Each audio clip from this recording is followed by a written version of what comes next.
The Red Star of Death is actually the follow-on to a book in the Josh Heyman series called Forgotten. And in Forgotten, I created probably one of the most complex and interesting characters that I've ever created in my books, known as Janet Pulaski. She is the wife of one of the POWs who doesn't come home at the end of Vietnam. They're being held by a drug lord, and when they come back after being rescued, there are people in the United States who want them dead. But Janet, when she married Randy Pulaski, was a member of the Students for Democratic Society's Action Wing. This was a real domestic terrorist organization in the 1970s, and they send her to Cuba to learn how to become an assassin. This occurs while Randy's being held in Vietnam. So she comes out of the training, she works for the Cubans for a little while, then goes freelance.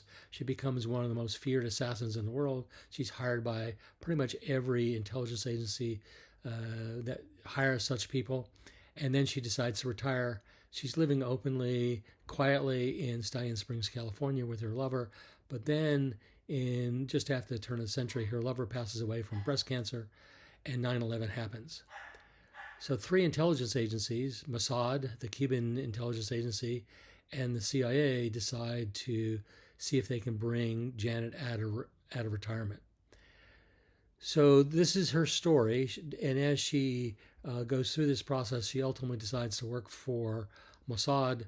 She has to deal with a traitor in the CIA, a traitor in Mossad, and some politics within Mossad as she hunts for a wanted Hezbollah terrorists. So it's quite timely given what's going on in the world today in 2024, and I hope you enjoy reading the book.